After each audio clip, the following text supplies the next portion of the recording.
Monotone. Mama, tell me you're the one who will take me as high as the sun. Oh. So, recently I've embarked on the quest of trying to pitch liquid democracy, which is sort of the center of this channel in a weird way. I talk about a lot of different weird stuff, but that's the core, that's the heart of things, to every quadrant of the political spectrum. I've been trying to be very agnostic about are you left wing, are you right wing, are you whatever, and just be like, hey, no matter who you are, no matter what you believe in, liquid democracy is for you. But there are certain groups that you can appeal to more easily than others when it comes to liquid democracy. And I think the hardest group of all to pitch liquid democracy to is probably the authoritarian right. Because on a basic fundamental level, what a lot of the authoritarian right believes is that democracy and liberal rights and freedoms are the problem. You know, a lot of them advocate monarchy or a dictator, nominal dictator, a constitutional dictatorship, a retrievable dictatorship, all these different variations of centralized executive authority, but in slightly different variations and ways, right?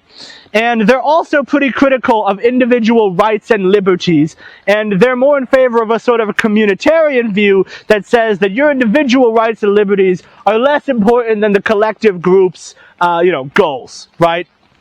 So, given this is the case, that there is this emerging faction of like post-liberals and nationalists and new right monarchist types, and they are very, very relentlessly critical of democracy and liberal freedom, does liquid democracy have anything to offer this group of people for whom democracy and liberalism are the fundamental problems in society?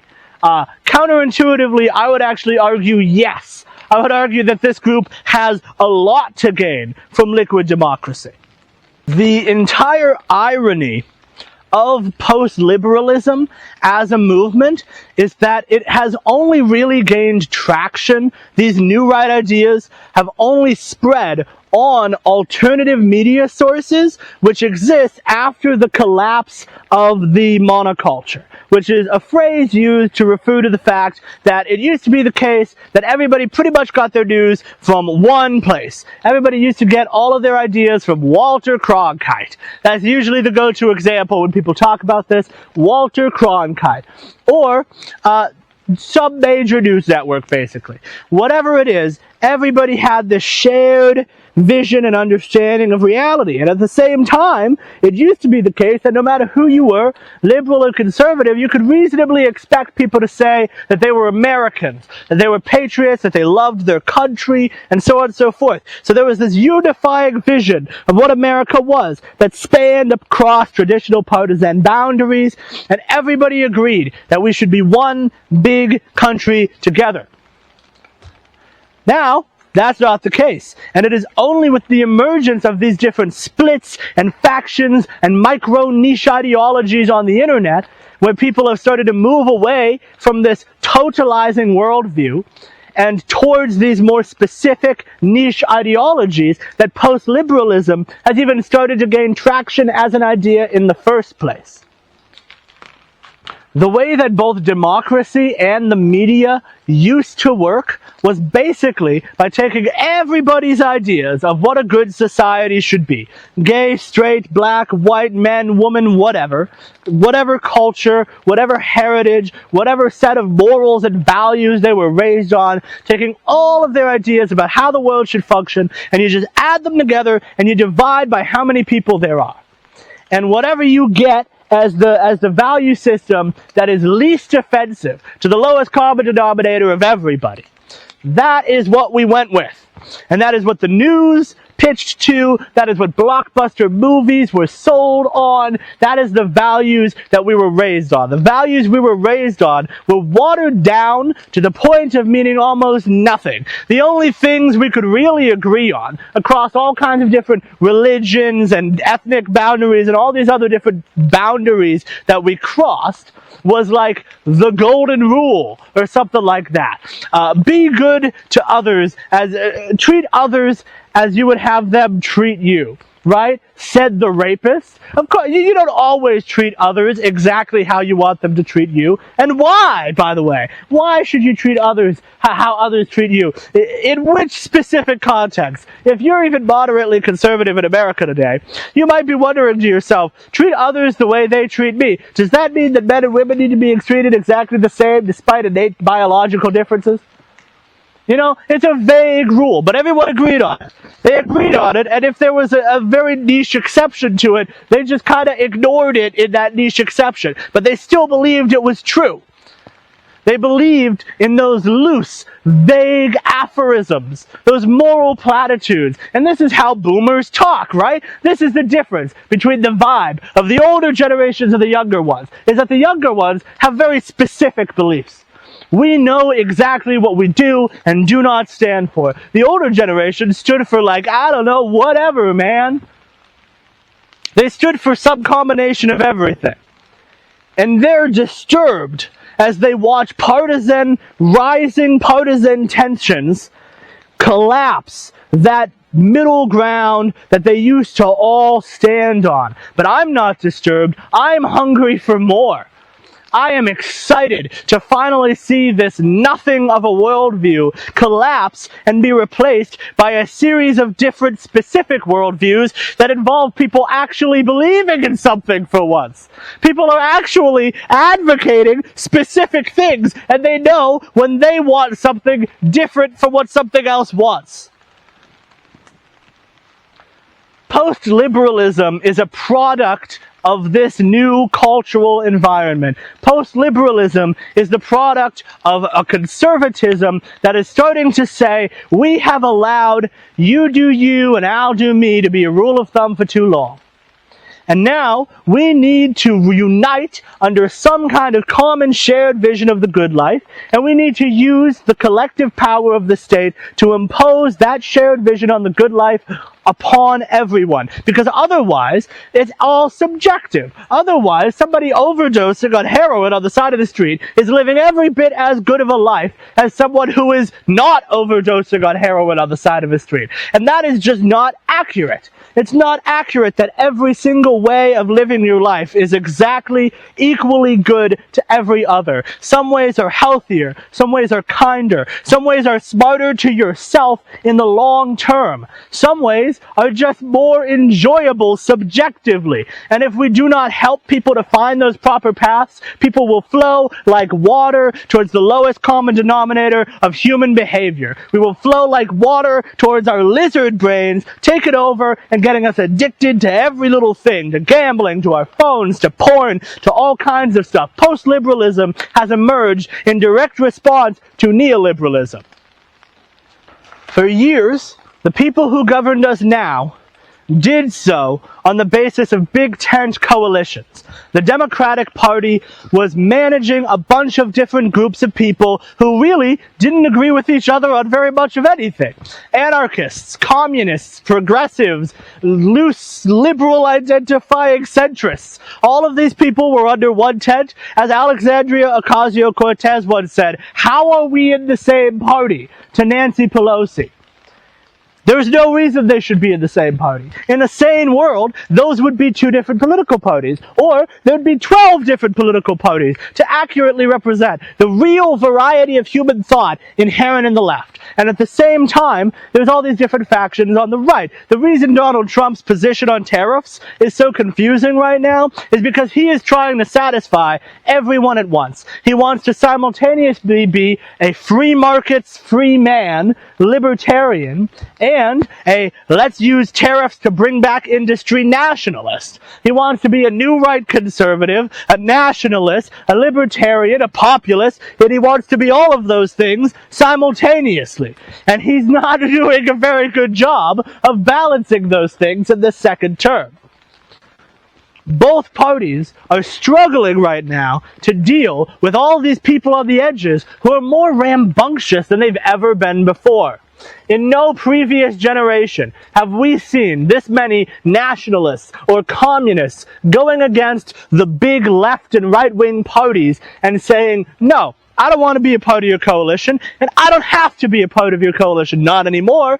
Now I have the internet. Now I have my own metrics of getting my propaganda out. Now I have my own ways of organizing, my own ways of building power, separate from your institutions. I don't have to play by your rules anymore. I no longer need to appeal to the most moderate, centrist-minded person who I've imagined in my mind in order to win elections. In fact, it seems like the people like me more when I am sincerely expressing anything, whether it is communism or fascism.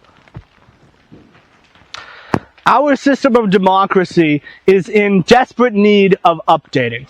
The people who are criticizing democracy and saying that we need a stronger executive because right now it's this incredibly slow, bureaucratic set of procedures and processes run by idiots that appeals to no one in particular, they're right. The neo-reaction people are correct. You're absolutely right. But we can fix all of that with liquid democracy. It used to be the case that we needed to have these coalitions. In order to get votes, you literally had to go on horseback to large swaths of the country. It didn't used to be the case that populations were this large. And as populations have bloated, the political parties which previously represented only a few hundred people and were actually managing all of their needs and interests have started to represent millions upon millions of people each. And as a result, every single political representative in our government and in our society has to balance the representation needs of tens of thousands of people or hundreds of thousands of people. And if you are balancing the representation needs of hundreds of thousands of people, their opinions are going to morph together into one big gray blob. You're not going to actually get the insight you need. And as a result, our rulers are neither ruling nor appealing to the masses. They're not doing either of those things. They're appealing to an imaginary version of the masses that exists in only our minds. The version of the masses that exists when you add all of them up and divide by how many people there are. The average of the masses instead of the actual will of the masses themselves.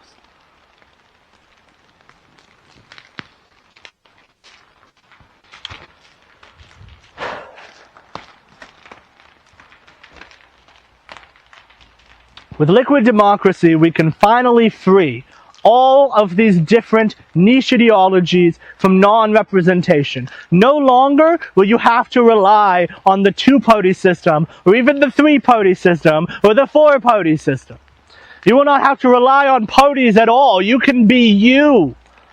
Your actual self as an individual, which is really good because there are a lot of people who don't fit into these parties. And I think there are a lot of people who don't even know that they don't fit into these parties because these parties hold so much power that it holds on to our psyches. If you happen to be, I don't know, gay, and you see a lot of homophobic statements coming out of the Republican Party, you might think, oh, well, I have to be a Democrat now. And then you go and you watch all of the Democrats' Democrat news because you want to be a good Democrat. And so you watch all of the Democrat news. And then they give you your opinions on every other social issue, every other economic issue, every other political issue. How does you being gay have anything to do with the Electoral College, abortion, or guns? It has nothing to do with any of that. It has nothing to do with Medicare for all or the economy. These issues and the relationships that we have drawn between them are entirely fictitious, created for us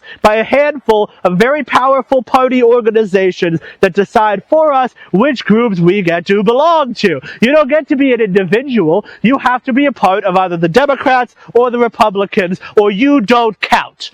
Your vote doesn't matter. And they're right. by the way, the people who say that if you vote for the Socialist Party or the Libertarian Party or the Green Party or any kind of a third party that you're throwing away your vote, they are objectively correct. You are throwing away your vote. They've made sure of it.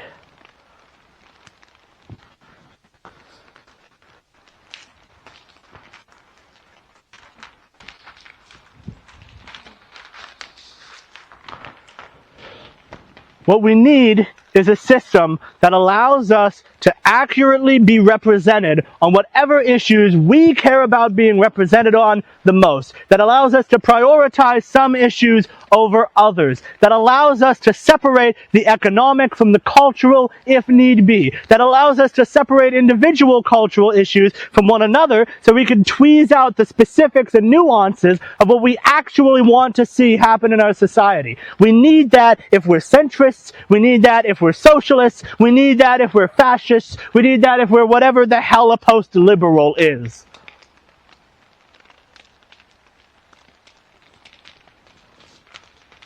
And frankly, what are you going to do? Start a post-liberal political party that no one can vote for? Are you going to start a Christian Democratic Party? Those already exist. Christian Democrats is already a thing. It hasn't worked. It hasn't worked yet. You're going to overthrow democracy? You're going to have a reactionary revolution to overthrow democracy and reinstall a monarchy? Good luck with that.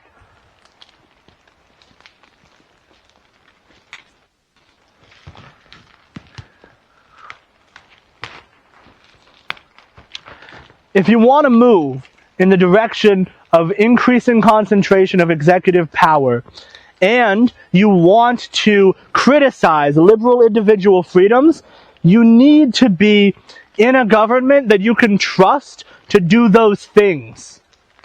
Most people are critical of monarchy, dictatorship, post-liberal, restriction of social freedoms, social conservatism more generally. They're critical of those things because they're wise enough not to trust our government. Our government does not have our best interests at heart, and if it dictates down to us what our culture should be like, it's not going to do a good job. It's not going to do so effectively or competently, and it's not going to assert the kinds of values that you want it to assert.